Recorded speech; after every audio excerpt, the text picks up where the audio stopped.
رسول اللہ صلی اللہ علیہ وسلم کی 10 عادات مبارکہ: آنکھوں کا مساج، کھانا کھانے کے بعد پانی نہ پینا، کھانے کے بعد کچھ دیر بیٹھے رہنا، جسم کا پورا نظام 11 سسٹم پر۔ آج میڈیکل سائنس بتاتی ہے، آج علم و تحقیق سے جو باتیں سامنے، رسول اللہ صلی اللہ علیہ وآلہ وسلم کی 10 عادات مبارکہ۔ آپ صلی اللہ علیہ وآلہ وسلم پوری حیات طیبہ بیمار نہ ہوئے۔ السلام علیکم ویورز، اس ویڈیو کو آخر تک ضرور دیکھیے۔ نمبر 1، صبح جلدی اٹھنا۔ رسول اللہ صلی اللہ علیہ وآلہ وسلم صبح بہت جلد اٹھ جایا کرتے تھے، بلکہ ایسی کوئی روایت نہیں ملتی کہ آپ صلی اللہ علیہ وآلہ وسلم کی تہجد بھی کبھی قضا ہوئی ہو۔ سورج نکلنے سے کچھ وقت قبل اور 1 گھنٹہ بعد تک کا وقت آکسیجن سے بھرپور وقت ہوتا ہے۔ آج سائنسی تحقیق کی بنیاد پر بھی صحت کے اعتبار سے 24 گھنٹوں میں یہ بہترین وقت ہوتا ہے کہ جس میں آپ کو زیادہ سے زیادہ آکسیجن دینے کا موقع ملتا ہے، جو کہ آپ کی صحت مند زندگی کے لیے ایک بہترین مفید عمل ہے۔ نمبر 2، آنکھوں کا مساج۔ صبح نیند سے اٹھنے کے بعد رسول اللہ صلی اللہ علیہ وآلہ وسلم آنکھوں کا مساج فرمایا کرتے تھے۔ جسم کا پورا نظام 11 سسٹم پر مشتمل ہوتا ہے۔ نیند سے اٹھنے کے بعد یہ سسٹم بحال ہونے میں 11 سے 12 منٹ لیتا ہے۔ اگر آپ آنکھوں کا مساج کرتے ہیں تو یہ سسٹم 10 سے 15 سیکنڈ میں فوراً بحال ہو جاتا ہے۔ نمبر 3، بستر پر کچھ دیر بیٹھے رہنا۔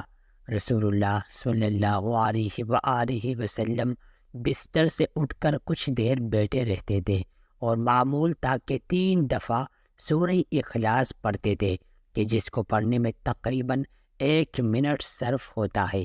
آج میڈیکل سائنس بتاتی ہے کہ ہمارے دماغ میں ایک کیپلری ہے کہ جس کے ایک حصے سے دوسرے حصے کے لیے بلڈ کے لیے ایک پل بنتا ہے۔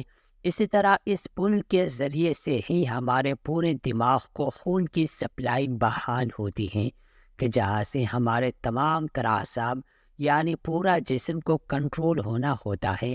اگر کوئی شخص صبح بیدار ہونے پر اچانک اٹھ کر چل دے جبکہ ابھی دماغ میں خون کی سپلائی بحال نہیں ہوئی، تو اس شخص کو یہاں برین ہیمریج ہو سکتا ہے، یا وہ دماغ کے کئی دوسرے پیچیدہ مسائل کا شکار ہو سکتا ہے، کہ جس میں اچانک جسم کے کئی حصوں کا مفلوج ہونا، فالج بھی شامل ہیں۔ جبکہ اگر وہ صرف 1 منٹ بیٹھا رہے کہ اس کے دماغ میں خون کی سپلائی بحال ہو سکے، تو بہت سے پیچیدہ مسائل سے بچ سکتا ہے۔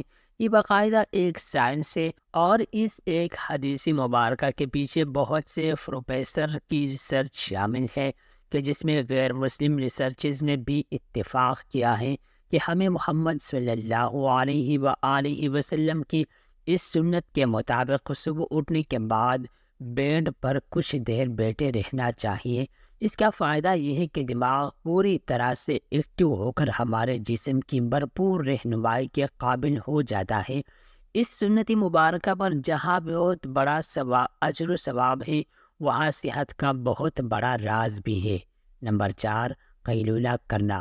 آپ صلی اللہ علیہ وآلہ وسلم کی عادت مبارکہ تھی کہ دوپہر کے کھانے کے بعد 1 گھڑی کے لیے 20 سے 25 منٹ آپ صلی اللہ علیہ وسلم لیٹ جایا کرتے تھے۔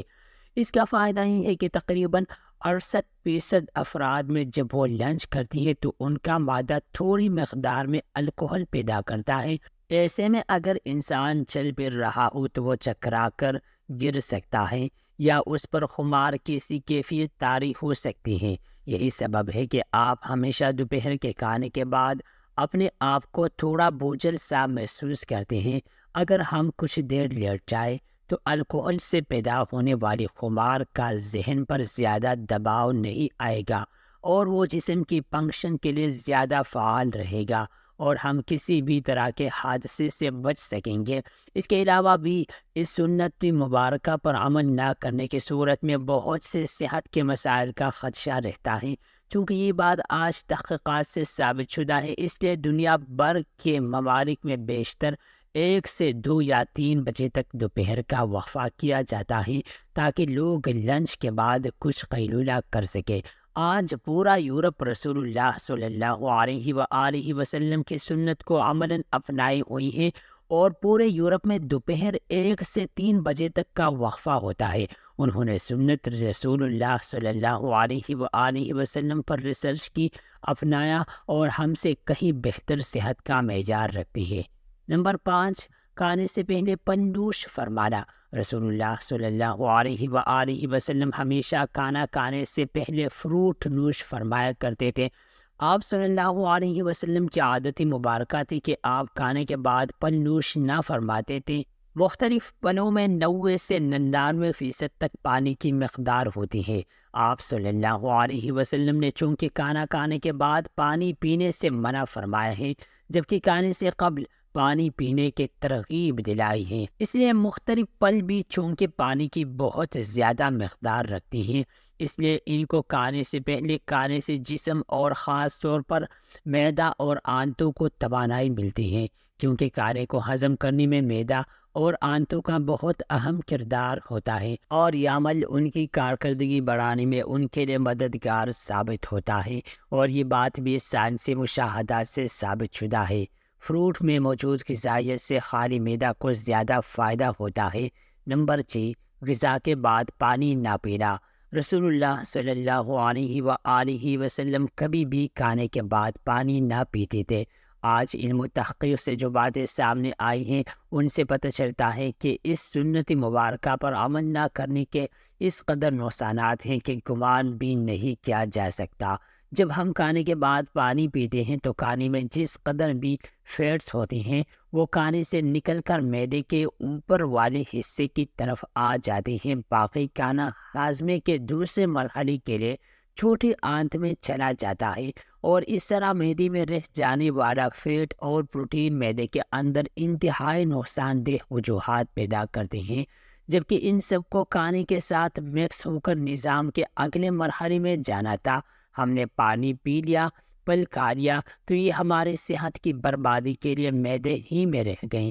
ایک حدیث رسول اللہ صلی اللہ علیہ وسلم کا مفہوم ہے کہ اگر کھانا کھا لینے کے بعد پانی کی حاجت ہو تو محض چند ایک گھونٹ لے لو اور اس کے بعد روٹی کا ایک لقمہ کھا لو۔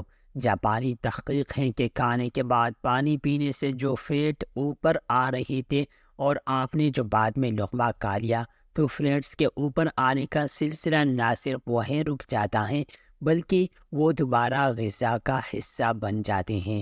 اس لیے کھانا کھانے کے بعد پانی ہرگز نہیں پینا چاہیے کہ جو پیٹ میں نہ صرف گیسز، تیزابیت، بدہضمی کا باعث بنتے ہیں بلکہ بہت سے دل کے امراض کا تعلق بھی اسی سنت مبارکہ پر عمل نہ کرنے کے سبب سے ہی ہے۔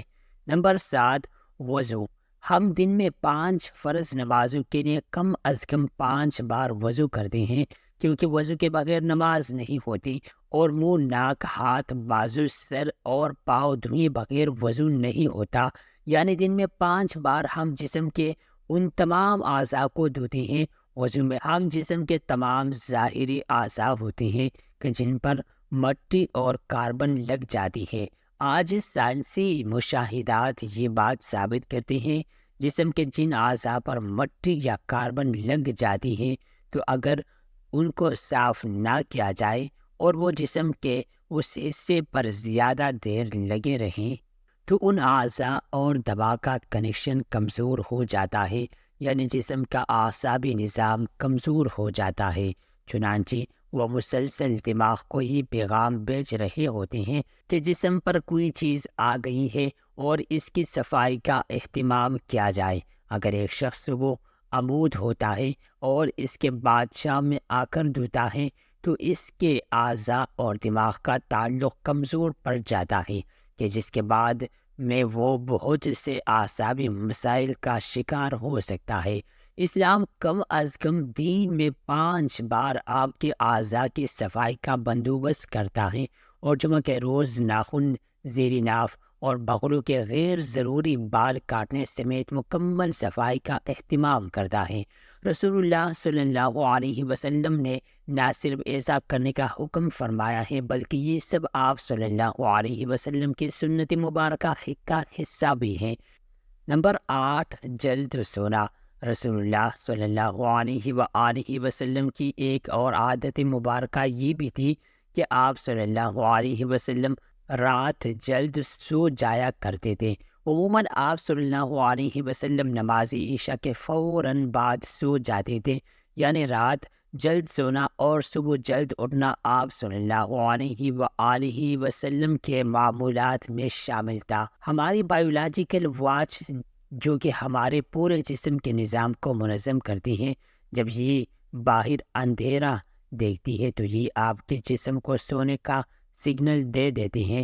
جسم کو تیاری کے لیے یہ 1.5 سے 2 گھنٹے کا ٹائم دیتی ہے کہ اس وقت تک آپ کو لازمی سونا ہے۔ نوٹ کیجئے کہ نماز مغرب اور نماز عشاء میں بھی تقریباً اتنا ہی دورانیہ ہوتی ہیں۔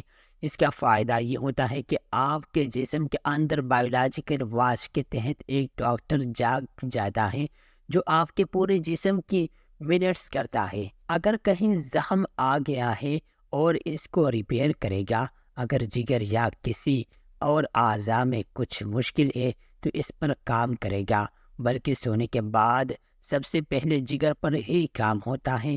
اور جو جگر کے مریض ہیں ان کے لیے یہ رائے بھی ہے، جہاں وہ اپنا علاج کر رہی ہے وہ اپنی جگہ لیکن اپنی نیند کے نظام کو بہتر کر کے اپنے جسم کے ڈاکٹر کو علاج کا موقع دیجیے اور پھر اس کے ثمرات دیکھیں۔